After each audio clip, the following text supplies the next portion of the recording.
Sekali lagi selamat malam semua, bisa dengar suara saya? Malam, Malam, Pak, bisa, Pak. Bisa. Bisa, Pak. Oke, kita langsung mulai aja ya, supaya nggak terlalu malam.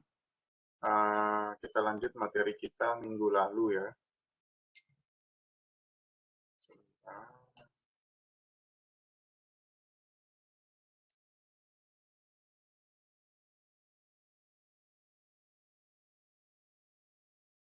Oke, sudah bisa kelihatan ya? Sudah. Sudah ya? Oke, ya saya lanjut dulu materi kita. Jadi materi kita kali ini adalah Object Oriented Analysis and Design, yaitu sequence diagram. Gitu. Jadi minggu lalu kan kita sudah bahas tentang apa? Ada yang masih ingat mungkin? Activity diagram, Pak, kalau nggak salah. Betul, ya, activity diagram ya. Jadi sekarang kita lanjut ke sequence diagram. Jadi ini sebenarnya kita akan menggambarkan kelanjutan dari activity diagram kemarin. Gitu. Jadi apa yang sudah teman-teman lakukan kemarin akan berlanjut lagi. Gitu. Akan berlanjut yaitu ke sequence diagram. Oke. Nah, ada yang masih ingat dulu deh mungkin activity diagram kemarin itu adalah apa? Mungkin ada yang masih ingat, silahkan. Biar pemanasan dulu teman-teman, biar nggak langsung shock, oh ini materinya apa gitu ya. Silahkan, saya kasih kesempatan dulu buat teman-teman.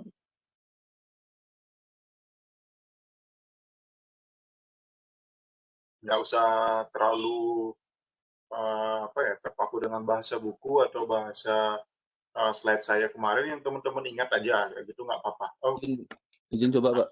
boleh, silahkan, Surya. Kalau dari yang pemahamannya saya yang tangkap sih, activity diagram itu kan dari use case kita buat activity itu, berarti activity itu kalau yang saya tangkap kayak rentetan kejadian proses yang terjadi pada sistem tersebut. Kayak itu sih, Pak, kalau dari bahasa saya mungkin. Oke, ya, pas. Ada lagi mungkin selain Surya yang punya bahasa yang lain, boleh, nggak apa-apa pemahamannya. Saya, Pak. Boleh, silahkan. Saya, Pak. Ya, silakan. Menurut saya mengenai activity diagram yang sudah kita belajar itu merupakan suatu rangkaian suatu peristiwa atau suatu proses dari suatu sistem, Pak. Jadi secara berurutan gitu. Ya, oke. Terima kasih Rino.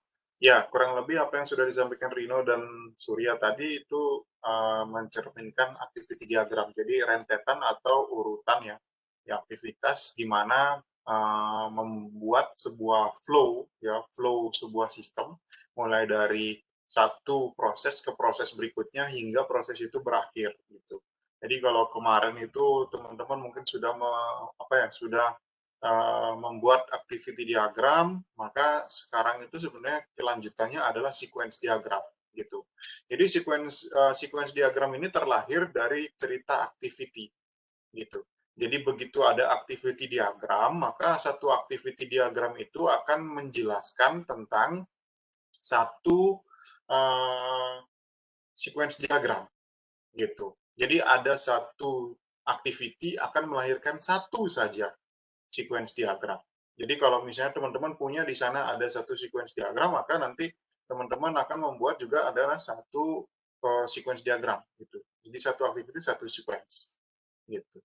Nah, cuman perbedaannya adalah pada sequence diagram ini dia lebih detail prosesnya dibandingkan dengan yang kemarin, dan gambarannya pun berbeda, notasinya pun berbeda. Gitu. Nah, seperti apa modelnya? Kita lihat sama-sama ya. Apa itu sequence diagram ya? Ya, digunakan untuk menunjukkan interaksi antar objek dalam use case, dalam urutan sekuensial. Gitu. Nah, kalau saya bisa bilang bahwa ini kelanjutan dari activity.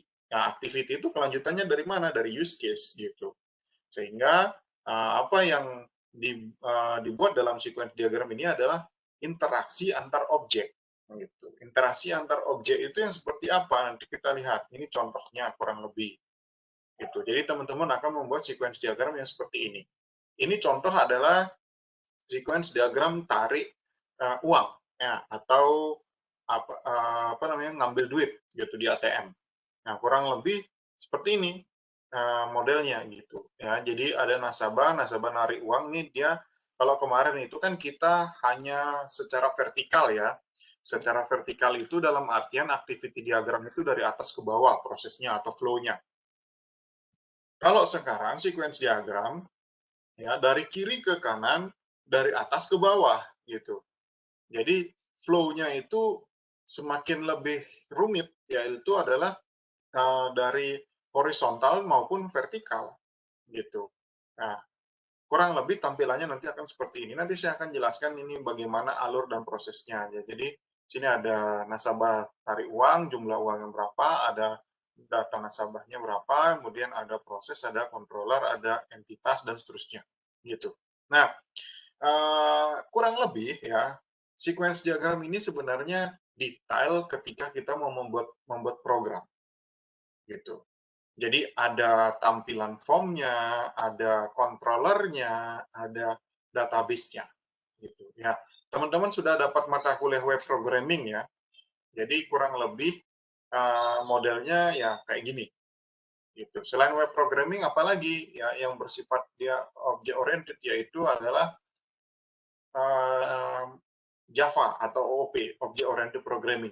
Nah, nanti kurang lebih dia lebih detail seperti itu. Gitu. Tapi kalau misalnya yang lebih tepat atau maksudnya lebih ke arah ke arah model sequence diagram ini sebenarnya dia lebih ke arah framework Laravel gitu. Ya, jadi kalau teman-teman lihat di sana nanti kurang lebih modelnya hampir mirip kayak gitu. Jadi bagaimana kita ngoding dan aliran datanya kayak seperti apa itu terlihat sekali di sini di sequence diagram. Kalau activity diagram itu hanya menceritakan tentang apa yang bisa dilakukan oleh si A, apa yang bisa dilakukan si B, si C. Udah, gitu aja. Gitu. Nah, kalau di dalam sequence ini, sampai ngupdate datanya ke tabel mana, ke database mana, terus kemudian controllernya kemana, kemudian formnya atau tampilannya itu di tampilan apa, itu akan kelihatan di sini. Gitu. Nah, itu kurang lebih gambaran umum dulu tentang sequence diagram ya. Saya lanjutkan. Ya.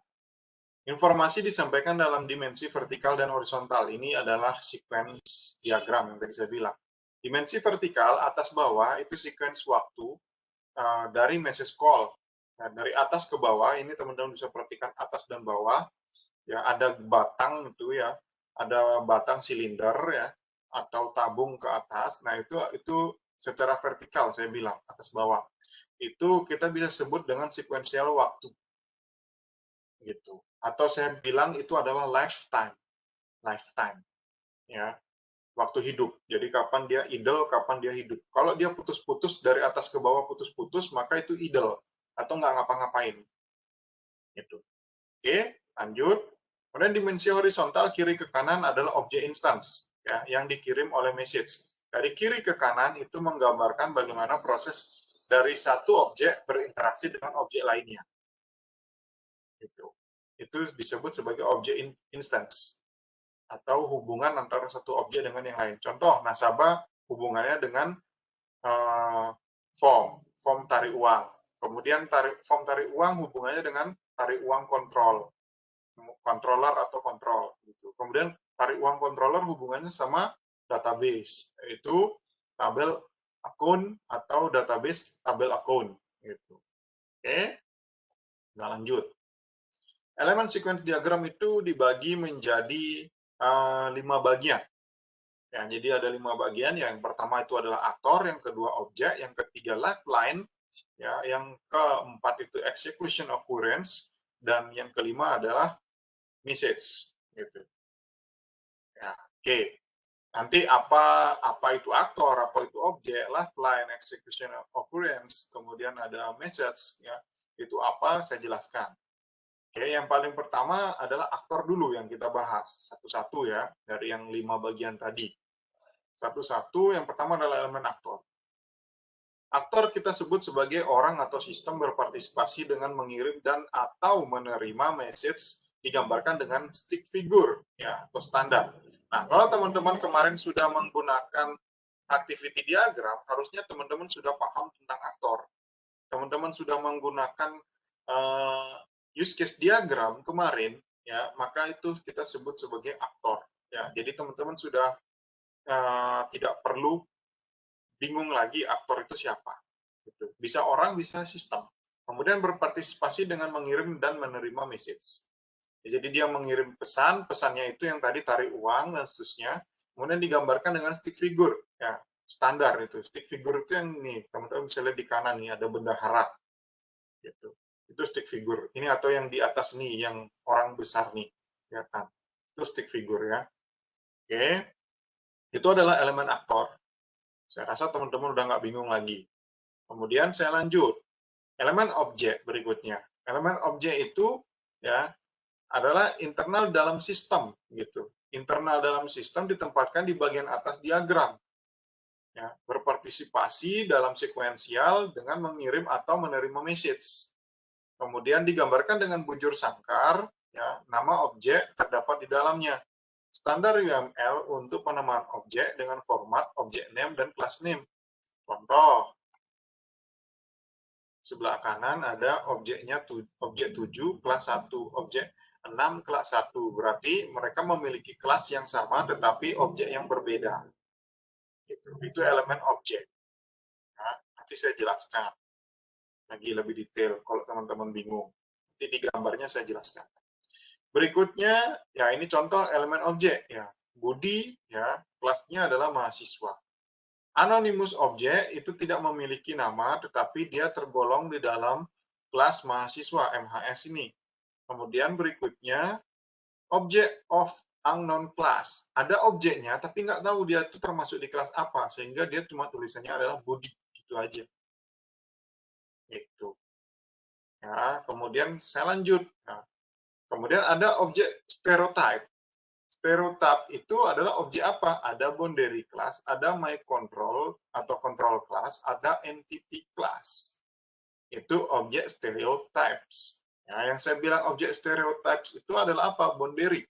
Boundary ini adalah form ya atau halaman interaksi. Kalau di dalam Laravel mungkin kita sebut dia sebagai view.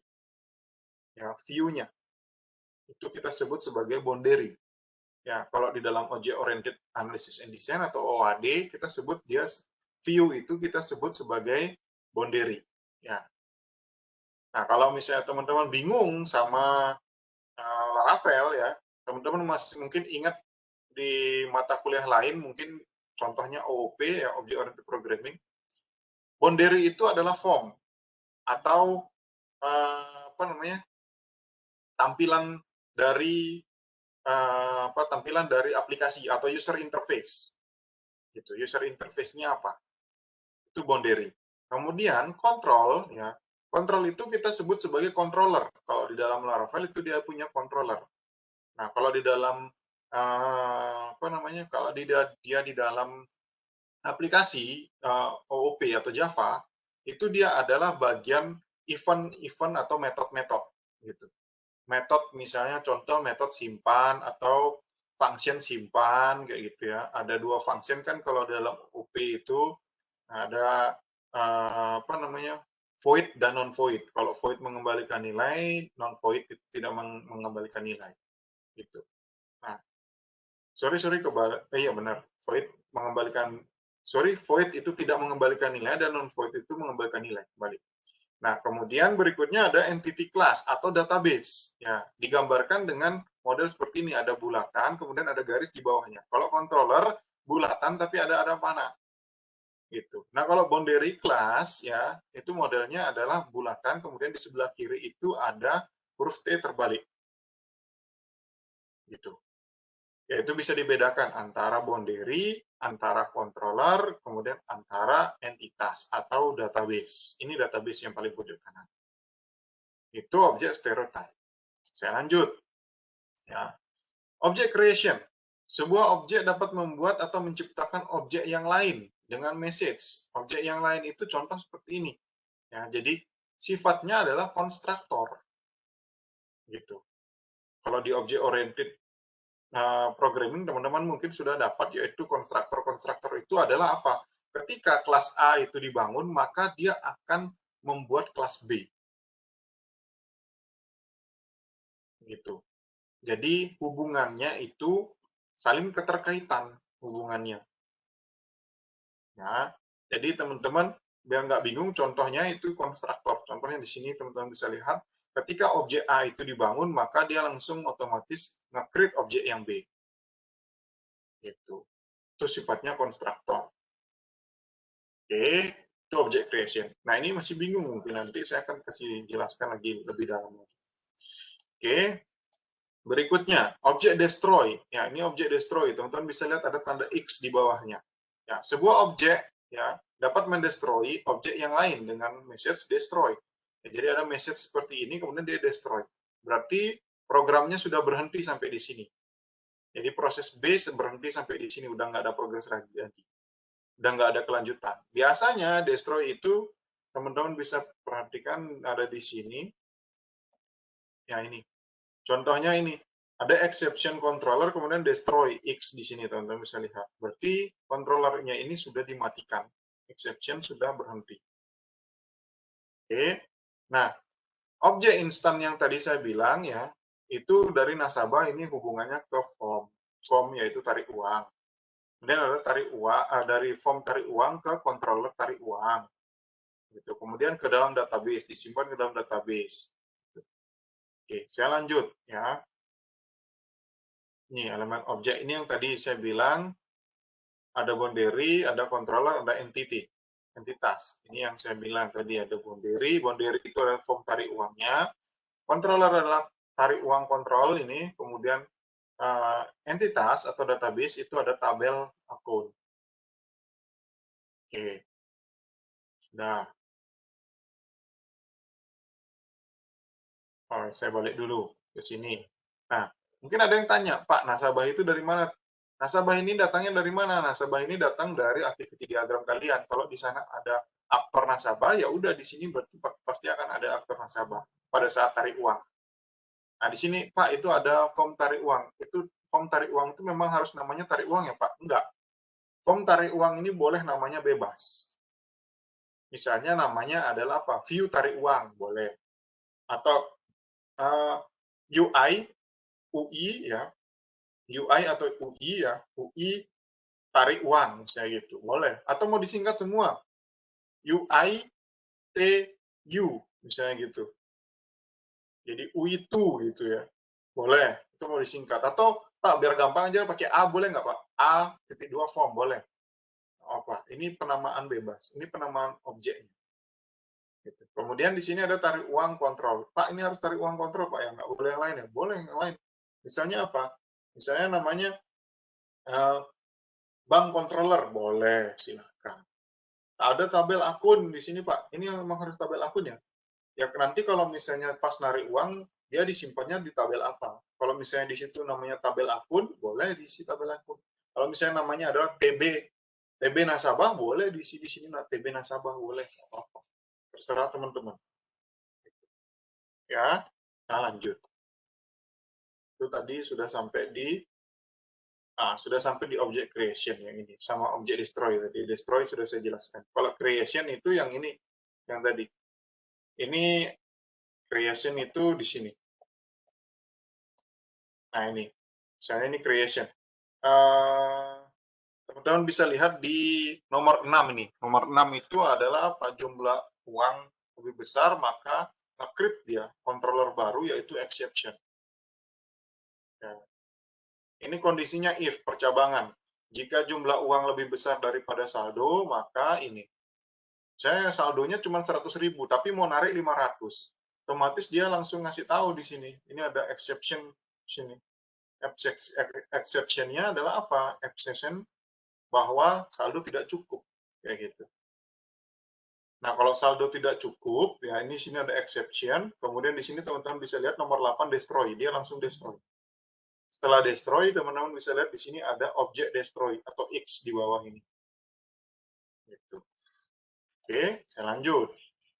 Nanti saya jelaskan secara keseluruhan. Tadi, gambar yang tadi. Kita sambil jalan dulu, supaya nggak bingung. Kemudian berikutnya setelah object destroy, ada lifeline. Lifeline ini adalah apa? Menunjukkan masa hidup sebuah objek selama waktu sekuensial. Lifeline berlanjut ke bagian bawah diagram selama objek masih ada. Berisi sebuah X pada titik di mana kelas tidak lagi berinteraksi. Ya, menunjukkan masa hidup. Masa hidup nih teman-teman bisa lihat yang ini. Oke, ini masa hidup atau lifeline atau lifetime, saya bilang. Ini. Misalnya teman-teman lihat di nasabah. Nasabah ini dari pertama sampai berakhir, ya secara vertikal ya, dari atas sampai bawah, itu dia terus idle. Terus idle. Dia terus aktif. Ya, dia terus aktif itu berarti dia terus berinteraksi ini sampai bawah. Meskipun dari 1 sampai 12 ini, teman-teman bisa lihat dari 1 sampai 12, itu cukup lama prosesnya. Gitu. Nah, cukup panjang prosesnya. Tetapi dia tetap aktif terus. Aktif itu berarti tidak idle atau tetap ada proses di sana. Itu lifeline. Ya, atau lifetime. Nah, teman-teman bisa lihat yang di tabel akun di sini sekarang. Di tabel akun ini entity ya di sebelah kanan, tabel akun entity. Ada garis putus-putus, kemudian di sini ada lifeline-nya hidup. Ada batang di sini teman-teman bisa lihat ya. Kayak semacam silinder di sini. Hidupnya cuma sebentar terus dia idle lagi. Garis putus-putus maka dia idle lagi. Idle lagi, nggak ada proses apa-apa berarti. Jadi mulai dari nomor 3 sampai nomor 9 itu nggak ada proses dia. Idle atau nggak ada proses, diam gitu. Nah, di proses 10 lah baru dia, di proses 9, 10 itu baru ada pergerakan lagi, bahwa ada kehidupan lagi di tabelnya. Tabelnya berproses lagi. Gitu. Selain dari itu, nih di atas nih putus-putus nih berarti idle atau nggak ada kegiatan. Gitu. Saya lanjutkan. Yaitu lifeline. Nah, kemudian berisi sebuah tanda X pada titik di mana kelas tidak lagi berinteraksi. Tanda X itu yang tadi, destroy object. Nih, teman-teman bisa perhatikan. Paling pojok kanan gambar, paling pojok kanan digambar. Ini ada tanda X di bawahnya. Teman-teman bisa lihat ada putus-putus, berarti udah nggak ada kegiatan apa-apa, putus-putus, terus langsung X. Nah, X di sini menandakan bahwa dia sudah tidak ada kegiatan apapun. Gitu. Atau berhenti dia. Pak, kok yang di tabel akun tarik uang, form tarik uang, kok nggak ada X-nya Pak di sana? Ini nggak ada X-nya karena proses ini sudah dinyatakan selesai. Gitu. Proses dinyatakan selesai di sini bukan berarti ini harus dikasih X, dikasih X, dikasih X di sini. Nah, kalau dikasih X di sini berarti proses yang di atas itu mati, nggak ada jalan. Contoh, saya ditarik uang, saya kasih X di sini. Ya udah, berarti di sini nggak ada kegiatan apa-apa, udah berhenti udah dia. Karena proyek itu sudah di-destroy atau sudah sudah dimatikan. Udah nggak boleh ada proses lagi gitu di situ. Maka dari itu, X yang ada di sini atau destroy ini hanya untuk objek yang hidupnya cuma sebentar. Contohnya yang ini, ketika dia tarik uang ya, proses create ya, kalau jumlah uang lebih besar dari saldo, maka dia kasih exception. Exception ini maksudnya atau pengecualian. Gitu. Jadi kalau dia uang yang mau dia tarik 500 terus saldo 100 ya udah ini ada pesan baru di sini yaitu pesannya exception ini yang tadi. Pesannya adalah apa?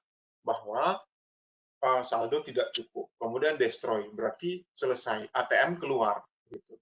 Nah, itu yang dimaksud di sini. Jadi destroy sudah kembali ke destroy sini ya udah berhenti. Nah, terus teman-teman perhatikan di sini. Ini nomor 6 sama nomor 9 ada 2 garis. Ada garis yang ke kanan dan garis yang ke bawah sedikit sampai nomor 9 baru dia ke kanan. Itu berarti menandakan bahwa proses ini dia secara bersamaan paralel dengan menggunakan yaitu decision atau percabangan gitu.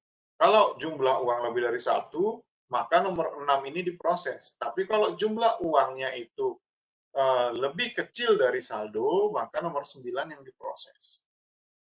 Gitu. Itu maksudnya. Oke, saya lanjut. Nanti saya jelaskan lagi berulang kali supaya teman-teman bisa paham. Saya lanjut ke lifeline. Sudah, oke. Kemudian, nah ini elemen lifeline. Lifeline menggambarkan apa yang terjadi dengan objek secara kronologis. Teman-teman bisa perhatikan ini nama objeknya di atas, ini bisa boundary, bisa apa tuh namanya? Bisa entitas ya, bisa controller. Kemudian di sini ada lifeline ini, nah, ini ada titik ini idle namanya ya, atau proses di mana dia tidak aktif. Sedangkan yang batang ini adalah yang aktif, ini yang tadi saya bilang. Gitu. Ini yang tadi saya bilang bahwa dia posisi aktif. Tapi kalau putus-putus kayak gini, dia idle atau lifeline kita sebut. Jadi nggak ada kegiatan apa-apa. Oke, saya lanjut. Kemudian elemen execution occurrence ya, ini lanjut ke elemen execution occurrence. Menunjukkan kapan sebuah objek mengirim atau menerima message. Itu. Nah, di mana ini teman-teman bisa perhatikan, pertama adalah objek, kemudian ini lifeline. Ya, lifeline ini semua, teman-teman bisa perhatikan ini semua.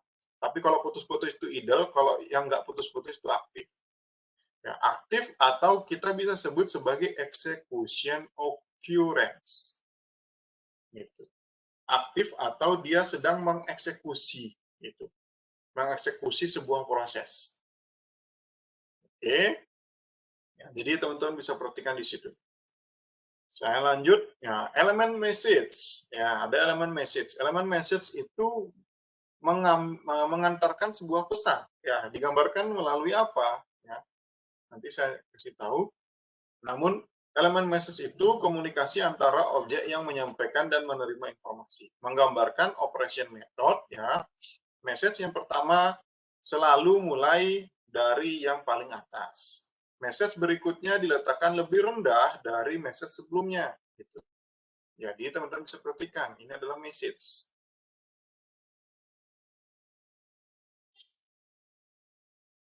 Nah, ini adalah message ya. Pertama, BTN tarik uang, jumlah uang kayak gitu ya. Kemudian set data nasabah, ya itu. Ini teman-teman yang tadi saya bilang bahwa pesan atau message itu ya sifatnya sekuensial. Jadi proses yang paling pertama itu selalu di paling atas. Kemudian dia diturunkan sedikit untuk melanjutkan proses berikutnya. Kalau dia sejajar seperti ini ya, contoh teman-teman bisa perhatikan. Di nomor 1.1 sama 2, ini sejajar. Nomor 1.1 sama 2 ini sejajar. Nah, ini gimana, Pak? Nah, kalau misalnya dia sejajar seperti ini, berarti prosesnya ini terlihat dalam hitungan detik yang sama. Gitu. Jadi ketika dia melakukan set data nasabah, ada parameternya data nasabah sama jumlah uang, kemudian dia langsung lanjut get data nasabah, langsung diupdate ke dalam database. Gitu. Diupdate ke database, kemudian kembalikan data nasabahnya, kemudian refresh datanya, di create object, ya, kemudian di sini dia ngecek yang mau ditarik uangnya berapa. Jumlah uang ini sama dengan ini. Teman-teman bisa lihat di 1.1 ada data nasabah dan jumlah uang. Jadi nasabahnya siapa yang mau ditarik uangnya, kemudian jumlah uangnya berapa. Misalnya nasabahnya A. Si A mau ngambil uang 500.000, dia akan cek di sini. Oke, mau narik uang 500.000 di nomor 6. Ternyata saldonya cuma 100.000, berarti nomor 5 ini memproses. Akan terjadi nomor 7 dan 8. Tetapi kalau ternyata dia mau narik uang 500, terus sisa saldo masih 1 juta. Maka dari nomor 6 ini, ya, proses di nomor 6 ini dia langsung loncat ke nomor 9. Nomor 9 itu adalah jumlah uang kurang dari saldo. Jumlah uang tadi 500, saldonya 1 juta. Maka dibolehin, kemudian diupdate saldonya. Kalau tadi uang 1 juta, tarik 500, berarti sisa 500. Sisa 500 disimpan di database, uangnya tinggal 500, kemudian dia ngasih tahu ke nasabah, saldo nasabahnya sisa 500. Nomor 11, saldo nasabah sisa 500. Nomor 12, kembali lagi saldo nasabah sisa 500. Habis itu nasabahnya melihat bahwa sisa saldo sisa 500 di nomor 12. Gitu. Oke. Nah, oke. Pak, ini kok nggak ada tulisan uangnya keluar, Pak, di sini, Pak? Nah, kalau misalnya uangnya itu mau ditampilin juga boleh. Tapi kalau cuma saldo aja yang mau ditampilin juga nggak masalah. Tergantung kedetailan dari teman-teman menggambarkan sequence diagram sesuai dengan activity diagram. Oke, kita lanjut. sampai di elemen message ya ini. Message yang pertama selalu dimulai yang dari yang paling atas yang tadi saya bilang. Kemudian berikutnya lebih rendah. Nah, ada 4 jenis elemen message di sini teman-teman. Bisa diperhatikan, yaitu ada sinkronos, asinkronos, ada flat atau simple, dan return.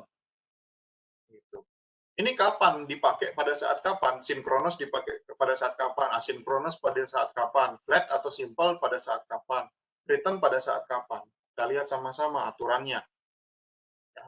Elemen sinkronos yang paling pertama nih, sinkronos yang paling atas. Sinkronos ya, method of flow of control ya, biasanya digunakan sebagai panggilan operasi. Ya, kemudian aliran terus interrupt sampai message selesai, butuh kepastian. Contoh, sinkronos itu dia minta yang pasti.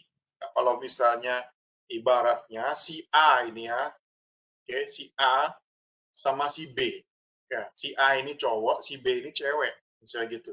Si A nembak si B, gitu. Si A bilang, aku cinta sama kamu, ya bilang sama si B. Nah, si A ini nggak akan berhenti ngomong sampai ngomong aku cinta sama kamu cinta nggak sama aku kayak gitu ya. Dia nggak akan nanya terus atau nggak akan ngasih ungkapan cinta terus kalau si B ini nggak ada respon gitu. Jadi sampai si B ada respon, baru si A berhenti untuk bertanya. Gitu. Nah, terlepas dari jawabannya itu, iya aku juga cinta, tidak aku tidak cinta, gitu, atau ya atau tidak, itu terserah dari si B, tapi yang jelas si A itu nunggu jawaban. Dia nggak mau digantung. Gitu. Ya, kurang lebih kayak gitu ya. Jadi, teman-teman bisa perhatikan yang di sini, atau di sini si A ya nanya, kamu ngerti nggak? Kayak gitu. Nah, kalau si B diam, dia nanya lagi. Lagi bentar dia nanya, kamu ngerti nggak? Lagi bentar dia nanya lagi, terus dia nanya sampai si B ini ngomong, sampai si B ini bilang, ya aku ngerti, kayak gitu. Atau si B ini ngomong, enggak, aku nggak ngerti, kayak gitu. Ya udah, makanya dia butuh kepastian. Gitu. Jadi digambarkan dengan teman-teman bisa perhatikan ya di sini ya. Nah, di sini teman-teman bisa perhatikan ya. Ini ada gambarnya adalah panah dengan gambar panah dengan panahnya ini penuh. Itu adalah sinkronos. Itu paling atas nih teman-teman bisa lihat panahnya penuh. Itu sinkronos ya. Oke. Kemudian ya ini biasanya sifatnya ini dia ini returnnya opsional, ini maksudnya dia bisa ada setelah pertanyaan itu dia langsung jawab atau dia menjawab di jauh di bawahnya atau lama kayak gitu. Itu opsional. Kemudian berikutnya adalah elemen asinkronus ya, tidak menunggu respon. Ya. Sender mengirimkan message dan setelah itu melanjutkan langkah berikutnya dalam eksekusi, tidak butuh kepastian. Asinkronus ini nggak butuh kepastian. Jadi misalnya dia nanya, kamu ngerti nggak? Ya, si A ini nanya ke si B, kamu ngerti nggak? Si B nggak jawab, nggak peduli dia. Yang penting dia udah bilang. Gitu. Misalnya contoh ya, ini tipikal yang apa namanya? Si A ini dia nanya atau misalnya dia nembak si B ya, dia bilang, aku cinta sama kamu cinta nggak sama aku kayak gitu. Nah kalau asinkronos ini nggak penting dia, biarin aja dia mau jawab apa enggak, yang penting aku cinta sama kamu gitu ya. Ya, jadi udah nggak peduli pokoknya ini cinta searah nih, biasanya sebelah tangan udah biasanya. Jadi nggak butuh dia kepastian, entah mau cinta mau enggak, pokoknya aku cinta kamu pokoknya gitu. Nah itu asinkronos. Oke, ya lanjut. Elemen simple. Ya, elemen simple tidak ada perbedaan dengan sinkronos dan asinkronos. Biasanya elemen simple ini biasanya digambarkan dengan anak panah tapi tidak penuh. Ya, teman-teman bisa lihat di situ gambarnya tidak penuh.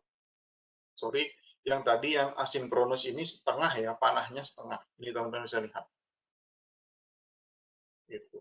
Nah, biasanya ini contohnya ini print stroke. Ada print stroke, ini modelnya kayak gini dia. Biasanya pakai asinkronos kalau ada print stroke. Gitu. Jadi kalau misalnya tadi ditarik uang ada print stroke-nya, ya udah nanti gambar print stroke pakai asinkronos gitu. Ya, Itu contoh print stroke itu misalnya gimana? Kayak misalnya contoh, stroke-nya keluar mau diambil sama nasabah apa enggak, yang penting dia udah nampilin. Atau dia udah nyetak. Kemudian ada elemen simpel, ini elemen simpel, dia nggak penuh, ya. Jadi nggak ada di arsir arah panahnya itu, coba teman-teman perhatikan. Itu berbeda dengan ini, berbeda dengan yang sinkronus. Nih, itu perbedaannya nomor 3 ya, flat atau simple. Jadi panahnya lancip dia. Oke. Berikutnya setelah simple atau flat atau simple yaitu adalah return. Return message sinyal feedback. Aliran kontrol kembali ke pemanggil. Jadi yang tadi dia nanya, ya ini yang return saya bilang. Nah ini, sini ada returnnya. Kamu ngerti nggak kalau ada balasan dari si B, maka si B bilang ya, kayak gitu. Ya itu digambarkan dengan putus-putus, kemudian panah penuh. Itu disebut sebagai return atau message return ya, atau feedback gitu. Jadi biasanya ini untuk bertanya apa misalnya gitu, atau sistemnya itu membalas gitu. Ini contoh, ada finance ya, finance itu minta dong laporan keuangan kayak gitu. Terus sistemnya langsung jawab, oh ya tunggu ini ada kayak gitu, available report gitu ya. Itu contohnya return message. Oke. Kemudian ada elemen percabangan, ini yang tadi saya bilang. Ada elemen percabangan. Ini biasanya terjadi untuk kalau misalnya ada jika ya, jika tidak kayak gitu. Ya, ini misalnya contoh ya. Elemen percabangan yang tadi, jika saldonya cukup, maka ambil uangnya. Kalau tidak, maka berhenti. Ya, digambarkan dengan cara yang seperti ini. Ini teman-teman bisa lihat. Ya, poin pertama adalah X lebih dari 0, dan poin kedua adalah X kurang dari 0. Gitu. Teman-teman bisa perhatikan objek 1 C1, objek 3 C3, objek 2 C2. Ketika pertama kali dia berjalan, maka dia langsung nge-create objek dulu, nge-create objek 2. Gitu. Setelah itu, teman-teman bisa perhatikan ya garis merahnya ini di bawah. Jika X lebih dari 0, ya, maka dia akan menjalankan yang ini, objek 2-nya dijalankan. Tapi jika tidak, ya, jika X kurang dari 0, maka dia menjalankan objek 3 atau C3. Gitu. Kemudian ada clean up atau refresh ini, kemudian destroy. Ini destroy. Destroy di sini. Jadi kalau misalnya yang proses 3 itu tidak berjalan, C2-nya tidak berjalan, maka di destroy. Nah, proses script objek seperti ini biasa terjadi hanya pada saat percabangan. Jadi nggak ada tiba-tiba ada apa, tiba-tiba nge-create gitu. Tidak ada percabangan, tiba-tiba dia nge-create objek baru. Nggak bisa itu kayak gitu. Oke, saya lanjut. Kemudian ada elemen concurrent ya atau concurrent ya, di mana mengartikan bahwa beberapa tindakan dari jenis yang sama dapat dijalankan secara bersamaan. Ini biasanya sifatnya paralel atau simultan. Ya, paralel atau simultan. Biasanya ini terjadi ketika teman-teman yang tadi ya, misalnya lagi narik uang sekaligus dia langsung nampilin saldo. Nah, itu kan paralel. Itu kalau di activity diagram kan kemarin kita gambarkan paralel ya, pakai fork dan join ya kan. Jadi begitu uang keluar, saldo pun di ATM langsung tampil. Jadi secara bersamaan. Nah, itu bisa dipakai elemen concurrent. Gitu. Atau simultan secara bersamaan atau paralel. Oke, kita lanjut. Kemudian ada elemen iteration. Iteration ini sifatnya adalah diulang, berulang-ulang atau perulangan. For each, for 1 sampai berapa kali kayak gitu ya, atau while do while gitu. Itu elemen iteration. Itu digambarkan seperti yang teman-teman bisa lihat di sini, yaitu berulang-ulang nih. Ya, kemudian ada objek, ada C3, C2, C4. Saya bilang C2, C3, C4 aja. C3 ya, C3 C2 dia melakukan proses, kemudian C3 ini melakukan perulangan sebanyak 7 kali. Di sini ada ini dalam kurung 7 do it Z, berarti dia melakukan Z. Gitu. Ini teman-teman bisa perhatikan di sini ya. Ini dia melakukan Z. Nah, ini bersamaan. Ini teman-teman bisa perhatikan secara bersamaan itu yang mana? Yaitu nih teman-teman perhatikan. Do it W sama do it Z itu bersamaan dia. W sama Z itu bersamaan di C4. Jadi barengan. Kemudian di sini teman-teman bisa perhatikan, yang Z ini diulang sebanyak 7 kali. Berarti 7 kali sampai 7 kali baru dia berhenti. Baru lanjut ke sini, ke C4 yang paling bawah. Itu kalau elemen iteration. Biasanya ini kalau programnya ada perulangan pasti dia pakai yang ini. Tapi kalau programnya nggak ada perulangan ya nggak pakai. Kalau programnya ada percabangan pakai yang ini. Ada if, ada else, pakai yang ini. Gitu. Oke, ini iteration. Kemudian saya lanjut ke self and recursive message. Self message ya sebuah aksi dilakukan pada keadaan tertentu. Misalnya contoh, kalau self itu biasanya sifatnya adalah find record. Dia mencari di dirinya dia sendiri. Kayak gitu. Kemudian ada sebuah aksi yang memungkinkan tindakan berulang atau recursive message. Dia mengulang dirinya dia sendiri. Itu yang di kanan. Kalau yang di kiri, ya dia mencari datanya sendiri atau refresh. Ini contohnya clean up itu adalah rekursif. Nah, ini rekursif. Ya, kemudian nanti saya jelaskan lagi. Nanti ada gambarnya. Oke. Ya, jadi ada find record dan rekursif. Jadi self message itu melakukan keadaan tertentu di objek yang sama. Kalau dia rekursif itu dia berulang, tindakan yang berulang di dirinya dia sendiri. Nah, contoh di sini teman-teman bisa perhatikan ada refresh data, maka dia adalah rekursif. Nih, rekursif yang ini ada di nomor 4. Teman-teman bisa lihat di nomor 4, refresh data. Itu rekursif yang saya pakai. Nah, kemudian di sini teman-teman bisa perhatikan, ini secara simultan di bawah. Nomor 10 ini teman-teman bisa lihat, nomor 9 dan 10 ya. Kalau jumlah uangnya ada, maka dia langsung sekaligus ngupdate saldo. Nomor 10 dilakukan. Jadi secara simultan atau paralel.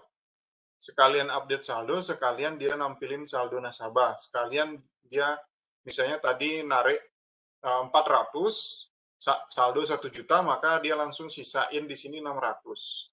600 sekaligus dengan dia langsung nampilin saldo nasabah. Itu paralel. Gitu. Oke, saya jelaskan sekali lagi cara bacanya, yaitu mulai dari atas ya ke kanan, kemudian ke bawah. Ya, secara horizontal, kemudian secara vertikal. Mulai dari nasabah. Nasabah melakukan tarik uang. Ya, nasabah narik uang ini dia akan berinteraksi dengan form, dengan ATM, mesin ATM-nya atau formnya. Ya, di mana dia memasukkan kartu ATM-nya, yaitu kita gabung di dalam parameter data nasabah. Di sini ada data nasabah. Maka itu kita anggap identitasnya si nasabah. Kemudian dia ada memasukkan jumlah uangnya. Dia pilih tarik tunai, kemudian dia pilih jumlah uang, atau dia menginputkan sendiri jumlah uangnya. Misalnya dia narik 400.000. Ya, oke. Maka dia akan terkirim. Si halaman ATM yang tadi di depannya nasabah itu, dia langsung ngakses ke controller. Ya, akses ke controller yaitu set data nasabah. Cari nasabah yang tadi masukin kartu ATM, kemudian jumlah uangnya berapa, masuk ke dalam controller. Setelah itu controller itu pemrogramannya. Pemrogramannya ini dia langsung ngambil data di database, ngambil data nasabah, get data nasabah, set, langsung data nasabahnya dibalikan ke dalam controllernya ini. Setelah itu di-refresh datanya, kemudian dia melakukan nomor 5, yaitu nge-create exception. Karena kenapa nge-create exception? Karena mau ada pengecekan. Tadi yang dia tarik adalah 400, maka dia ngecek. Apakah 400 lebih besar dari misalnya saldonya 1 juta? Apakah 400 lebih besar dari 1 juta? Enggak, 400 itu lebih kecil. Maka dia langsung melakukan nomor 9. Dari nomor 6 ini langsung ngecek langsung ke nomor 9. Maka 400 kurang dari 1 juta, iya. Maka dia ngupdate di database-nya, ngupdate saldonya. Berarti kan tadi narik 400. Uangnya 1 juta, sisanya adalah 600. Maka disimpan di database, saldo Anda sisa 600. Kemudian ditampilkan saldo nasabah, ini 600 yang ditampilkan. Saldo nasabah lagi, ini 600 yang ditampilkan. Saldo nasabah lagi, ini 600 yang ditampilkan. Maka di sini nasabah melihat sisa saldo adalah 600. Pak, kenapa nggak dari tabel ini langsung tarik garis lurus-lurus aja, Pak, langsung ke nasabah? Kenapa isi ke controller, kenapa isi lagi ke form, isi lagi ke nasabah? Kalau secara logika, database itu nggak bisa langsung tampil di hadapan nasabah. Kalau database bisa langsung tampil di hadapan nasabah, maka programnya dihack. Itu logikanya. Maka dari itu, database ini ditampilkan ke controller, controller ini nampilin ke mesin ATM. Ini, form tarik uang. Mesin ATM ini menampilkan ke nasabah. Gitu, jadinya. Itu kalau saldonya cukup. Kalau saldonya nggak cukup, misalnya tadi tarik 400, saldo tinggal 100, maka dia akan melakukan nomor 6. Nomor 6 itu adalah apa? Exception control. Exception control, dia ngasih tahu, saldo nggak cukup ini bro. Gitu. Langsung dia melakukan nomor 8, destroy. Oke, destroy, gagalkan. Sehingga nomor 9, nomor 10 nggak usah lanjut lagi. Maka 8 destroy langsung X di sini. Berarti berhenti. ATM-nya dimuntahin. Keluarin ATM-nya, kayak gitu. Uangnya nggak cukup. Uang cuma 100.000 mau narik 500. Gitu ya. Oke, jadi langsung berhenti dia di sini. Nah, cara bacanya adalah seperti itu. Gitu. Ya, semoga teman-teman bisa paham cara bacanya, teman-teman bisa coba di rumah nanti. Kita lanjut dulu, ada aturan-aturannya membuat sequence diagram ya, yang nggak boleh teman-teman langgar. Oke, aturan umumnya adalah apa? Yaitu yang di sini teman-teman bisa perhatikan. Ya, sini. Pertama, yang benar, aktor ya, ini aktor hanya boleh berhubungan dengan boundary. Ini teman-teman bisa lihat ini boundary. Dan boundary hanya boleh berhubungan dengan aktor di sini. Ya. Jadi aktor boleh berhubungan dengan hanya boleh berhubungan dengan boundary juga boleh berhubungan dengan aktor. Ya, jadi di sini teman-teman bisa perhatikan bolak-balik antara aktor dan boundary itu boleh bersaling berhubungan. Kemudian di bawahnya teman-teman bisa perhatikan boundary ya boleh berhubungan bolak-balik dengan controller. Artinya boundary boleh akses controller, controller boleh akses boundary. Itu.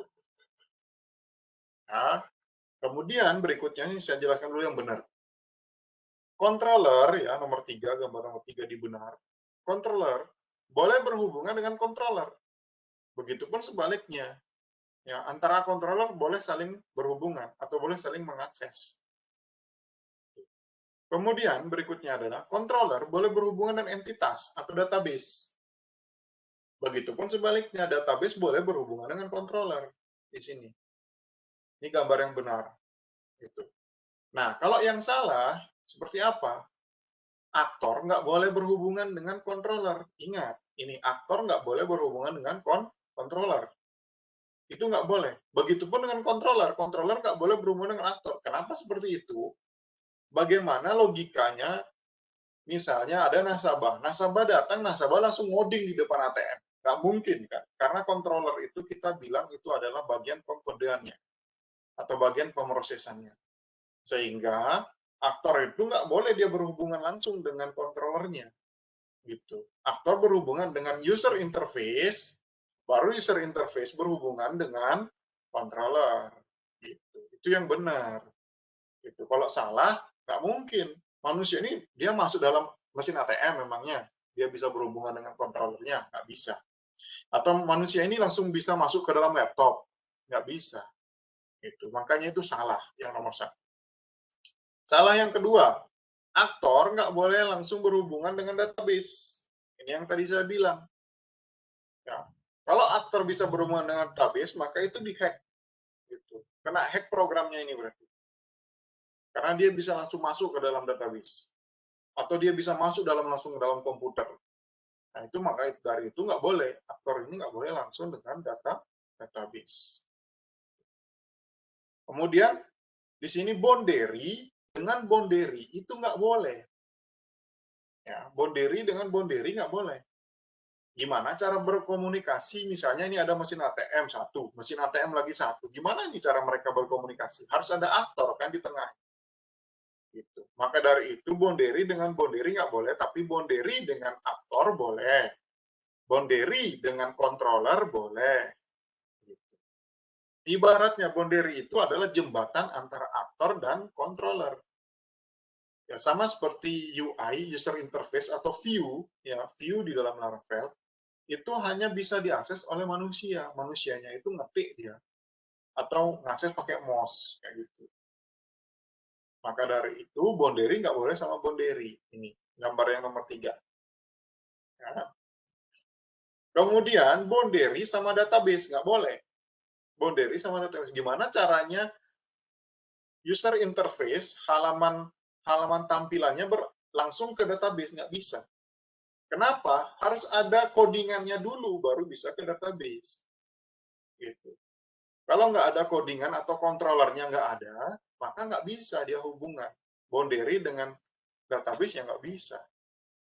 Gitu. Maka perlu adanya controller di tengahnya, karena controller itu adalah jembatan antara boundary dengan database. Atau controller adalah jembatan antara view dengan model atau view dengan database. Gitu. Nah, itu gambar nomor 4 yang disalah, yaitu boundary nggak boleh ke database. Begitupun sebaliknya, database nggak boleh ke boundary. Nah, berikutnya, di sini database ke database itu juga nggak boleh, database ke database. Gimana caranya database ke database? Gitu. Jadi database yang A sama database B, gimana cara berkomunikasi? Nggak bisa. Harus ada controller dulu di tengahnya. Controller lah yang menghubungkan antara satu database dengan database yang lain. Gitu. Ya, jadi ingat, database dan database nggak boleh. Harus ada controller. Controller yang menghubungkan. Misalnya, Pak, ini kan nanti akan ada 3 tabel. Tabel nasabah, tabel saldo, sama tabel transaksi. Nanti gimana, Pak? Kalau misalnya mereka bertiga ini kan ada hubungan, ada relasi. Ya, relasinya itu kan terjadi karena ada controller. Controllernya itu menghubungkan ke tabel nasabah, controllernya lagi menghubungkan ke tabel saldo, controllernya lagi menghubungkan ke tabel transaksi. Sehingga 3 database ini bisa berkomunikasi lewat controller. Gitu. Oke, nah itu aturannya. Kemudian, membangun sequence diagram yang perlu diperhatikan adalah apa? Set konteks dari sequence diagram, kemudian identifikasi objek apa yang berpartisipasi, buat save lifeline-nya untuk setiap objek, tata letak message-nya seperti apa di atas, dari atas sampai bawah itu kayak gimana urutannya, kemudian tambahkan execution occurrence, validasi sequence diagram. Itu untuk membangun sequence diagram. Ini urutannya. Jadi set konteks diagram mana nih? Set konteks diagram itu ya ini, set konteks diagramnya. Oke, setelah itu identifikasi objek apa saja. Oke, objeknya apa saja? Ada nasabah, ada form tarik uang, ada controller tarik uang, ada tabel akun, mungkin di sini nanti ada tabel nasabah, mungkin di sini nanti lagi ada tabel apa tuh namanya? Transaksi, dan seterusnya. Jadi, pikirkan dulu objek apa saja. Setelah itu, kalau sudah dipikirkan objek apa saja, berikutnya adalah buat lifeline-nya. Tarik garis dari atas sampai bawah, lifeline. Garis putus-putus saja dulu. Jadi kalau sudah dapat garis putus-putusnya, baru bikin tata letaknya dari atas sampai bawah. Message-nya apa saja? Message-nya itu ya ini. Tarik uang, ya, kemudian ini, sampai nomor 12. Itu message-nya. Kemudian setelah message-nya sudah dibuat, baru execution occurrence. Execution occurrence itu atau proses yang aktif yang mana. Kemudian validasi sequence-nya divalidasikan, udah benar apa belum, jangan sampai ada aturan yang salah ini. Aturan ini nggak boleh, yang salah ini nggak boleh terjadi. Jadi itu validasi. Oke, gitu. Oke, selanjutnya yaitu adalah tugas lagi dan lagi. Yaitu teman-teman membuat sequence diagram untuk ATM. Lanjutkan tugas yang kemarin secara berkelompok ya. Jadi jangan dibuat secara masing-masing lagi. Kemarin ada yang beberapa dibuat secara masing-masing. Setelah saya cek, ternyata masing-masing orang satu kelompok hasilnya beda-beda. Gitu. Ya, jangan sampai seperti itu. Kalau bisa diskusi bareng biar hasilnya itu sama. Satu kelompok. Gitu. Bukan berarti diskusi bareng semua kelompok sama gitu, enggak ya. Diskusi bareng masing-masing kelompok, masing-masing anggota itu biar bisa sama jawabannya. Gitu. Oke, ada pertanyaan dulu sampai di sini? Silakan, saya kasih kesempatan teman-teman. Sebelum itu, teman-teman silakan absen sambil menunggu pertanyaan. Silakan absen, screenshot di sini, dan upload nanti di Google Classroom. Saya, Pak. Silakan, Surya. Ini kan udah Bapak jelasin jelas banget sih. Tapi saya ada kebingungan kalau Betul, yang silakan. anggaplah aplikasi kasir gitulah Pak, yang nggak gini. Di kasir itu kan setelah transaksi terjadi, habis itu di enter, lah bahasanya habis itu keluar struk. Nah itu prosesnya itu dari form ke controller, terus untuk yang hasil cetakannya itu ke form lagi atau gimana Pak?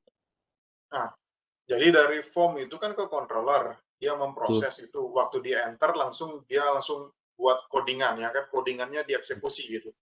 Nah, waktu dia Iya. dieksekusi itu, dia otomatis kan struk yang keluar itu kan sesuai database, maka dia ngakses ke database dulu. Oh, database dulu, berarti dari controller ke Betul. database dulu. Controller ke database dulu, nanti database nampilin belanja apa aja, masuk lagi ke controller, ya, masuk lagi ke controller. Setelah itu baru masuk ke boundary printer gitu. Jadi boundary itu belum tidak selamanya dia adalah form. Jadi buat boundary baru yaitu printer dia. Nanti dari Oh, printer itu baru ke nasabah, ke customer. Gitu dia. berarti posisi boundary itu boleh bersebelahan gitu, Pak? Boleh bersebelahan nggak apa-apa, tapi dia nggak boleh berhubungan. Berhubungan itu nggak boleh ada panah yang dari boundary A ke boundary B ini nggak boleh ada panah. Maksudnya panah yang secara langsung gitu. Oh, panah Tapi left-left itu ya, Pak ya? ya dia melewati nggak apa-apa. Nah, lewat kayak gitu, lewatin nggak apa-apa. Tapi nggak boleh dia saling berhubungan. Kayak. Oh, baik-baik Pak. Berarti tadi itu dari form, berarti dia diproses ke controller, dari Betul. controller codingannya save di Ke database, dari database nanti balik ke controller dulu. controller dulu, dari controller baru nanti ke boundary untuk printnya, seperti itu Pak ya? Betul. Ke boundary, Oh, boundary-nya berbeda dia. Kan boundary-nya itu ada boundary form sama boundary print gitu. Jadi printer baik. jadinya gitu. Ya. Oh, satu lagi Pak, biar lebih Oke. tegas sama memperjelas gininya saya sih. Kalau Boleh, misalnya boleh. kan itu buka web kayak gitu, jadi kalau misalnya setelah kita isi data, habis itu kita save, ternyata ada data yang salah, nah itu dia kembali lagi ke form tersebut. Nah kalau kayak gitu, berarti dia dari form ke controller, dari controller itu dia masuk ke database langsung dulu dicoba di save, kalau nggak berhasil dari database berarti kembali lagi ke form, melewati controller apa ke controller dulu baru kembali lagi ke form, kayak gitu, Pak? Gini dia. Ini prosesnya login atau proses ngisi data, tambah data? Oh iya kayak gitu, Pak, ngisi data tambah data misalnya, data itu sudah ada misalnya ternyata setelah di-save, oh, untuk namanya itu sudah ada misalnya kayak itu mungkin dia pakai kata kata primary key-nya itu mungkin dari nama kayak gitu mungkin atau dari kode ternyata kode itu sudah ada, habis itu di-save, dicek di database ternyata kode itu udah ada, nah, muncul pesan kesalahan bahwa, kode yang Anda masukkan atau nama yang Anda masukkan sudah ada. Nah seperti itu, Pak, kira-kira. Oke, ya. Kalau misalnya prosesnya seperti itu, berarti dari user itu ke form dulu, ke boundary form. Setelah itu boundary form itu ke controller, ya. Controller itu ngambil data dulu ke database, ya. Ngambil data dulu ke database. Setelah itu database mengembalikan hasil datanya dulu. Jadi belum di insert, baru ngambil aja. Kayak poin 2 ini, kayak poin 2. Oh, baru di-get berarti Pak ya? Betul, baru di-get aja datanya dari database. Ambil dulu database, misalnya namanya Surya, ya kan? Dia waktu Iya. dia waktu mau nambah data itu, si controller ini ngecek, bro, coba cek ke database, ada nggak nama Surya? Nah, database langsung jawab, bro, ini nama Surya udah ada. Oke, tampilkan ke controller dulu. Ya, jadi nomor 3 dilakukan. Nomor 3 itu data nasabah atau data Surya itu dikembalikan dulu ke controller. Ini loh ada nih bro nama Surya. Nah, terus controllernya itu dia ngecek, lakukan nomor 6 buat percabangan. Oh, masuk Buat ke percabangan. percabangan. Betul, masuk ke percabangan. Jika nama sama dengan Surya, maka dia exception, masuk ke exception. Nah, jika tidak, maka dia nambah di proses 9 ini, langsung nambah ke database. Kayak gitu. Oh, mohon Jadi, maaf Pak, berarti kalau masuk exception, berarti kan dia betul. bukannya kayak gitu Pak? Gimana? Kalau dia masuk exception? Kalau misalnya exception itu berarti kan dia terhenti prosesnya tidak masuk kembali ke form sebelumnya. Ah, di sini dia. Nanti di nomor 7 ini kan ada exception ini. Heeh. Nah, exception yang di nomor 7 ini adalah pesan bahwa nama sudah ada gitu. Exception dalam kurung ini dalam kurung nama sudah ada gitu dia nanti tulisannya. Oh, berarti itu lanjutannya kayak gitu Pak ya berarti ya. Betul. Nah, di nomor 7 ini, setelah nomor 7 ini kan, nanti di nomor 7 ini dia langsung ke kiri, ke form dia lagi. Dari nomor 7 panah ini dia ke kiri, ke form lagi, baru ke si user. Gitu. Baru nomor 8 destroy dia di sini. Itu dia jadi. Oh, ya baik Pak. Baik. Tapi kan kalau misalnya dia ternyata Surya itu nama Surya nggak ada di database, maka dia langsung ke nomor 9. Maka nomor 678 ini nggak dilewatin. Dia langsung loncat ke nomor 9, sehingga pesan nama sudah ada itu tidak akan berjalan, karena sudah loncat dia ke nomor 9. Gitu dia. Baik Pak. Terima kasih Pak penjelasannya Oke, Pak. sama-sama. Ya, ada lagi mungkin yang lain, silahkan yang mau bertanya. Saya rasa mungkin teman-teman sudah cukup paham ya gitu. Jadi ini adalah materi sequence diagram, ini adalah materi yang tentang detail program sebenarnya. Jadi kalau misalnya kita mau bikin program ya kan, kalau desainnya itu sudah ada ya, kemudian ini dokumentasi inilah nanti yang kita kasih ke programmer. Programmer langsung tahu, oh ini ternyata aliran data kayak gini, prosesnya kayak gini. Jadi dia ngoding enak. Gitu. Ini yang saya bilang blueprint. Makanya begitu ketika kalau misalnya kita bilang di kehidupan real, kehidupan live ya, bahwa apa tuh namanya? Kalau tukang itu nunggu arsiteknya ngerjain. Nah, inilah dia gitu. Jadi tukang itu begitu mau ngerjain bangunan itu udah enak. Dia mau bikin pondasi, ketebalan pondasi berapa, tinggi pondasi berapa. Kemudian nanti kalau aliran septic tanknya itu kemana kayak gitu, itu sudah jelas. Nah, begitu ini sudah jelas, si tukang itu gampang kerjanya. Gitu. Sama seperti programmer itu ibarat tukang.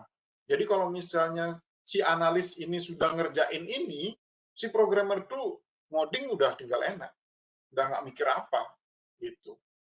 Nah itu yang dimaksud bahwa ini adalah blueprint atau bagian penting kalau kita mau buat sebuah program, enak sekali kalau sudah ada ini. Gitu. Nah ini kan kalau misalnya sudah ada alur kayak gini kan si programmer pasti enak, udah oh ini di sini, oh ini masuk ke tabel ini, oh ini ke controller ini, oh ini prosesnya ke sini gitu. Jadi udah gampang. Ya, setelah ini baru nanti kita ngomong soal database, khusus soal database kayak gitu. Ya, namanya adalah apa, kelas diagram. Nanti kita itu paling terakhir, materi terakhir kita. Jadi minggu depan itu kita akan masuk ke materi terakhir yaitu kelas diagram. Setelah itu nanti teman-teman sudah mulai mengerjakan proyek. Nah, kurang lebih nanti proyek UASnya nanti saya jelaskan minggu depan setelah kelas diagram. Biar teman-teman ada bayangan nanti proyeknya kayak gimana ya kayak gitu. Ya, yang penting setidaknya teman-teman sudah punya kelompok gitu ya. Silakan. Nah, itu nanti kelompok yang itu juga akan dipakai untuk UAS biar supaya nggak buat ulang lagi. Tapi kalau misalnya Pak, ini saya di tengah jalan, jujur aja Pak, setiap hari saya aja yang ngerjain tugasnya ini. Teman-teman yang lain nggak pernah ada kayak gitu. saya boleh nggak keluar dari kelompok ini, saya bikin kelompok sendiri Pak, kayak gitu.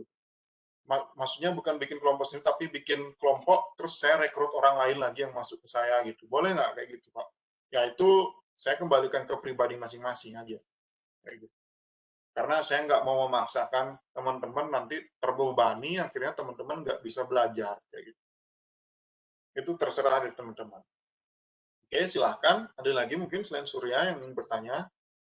Jangan lupa di absen, kemudian nanti di-upload.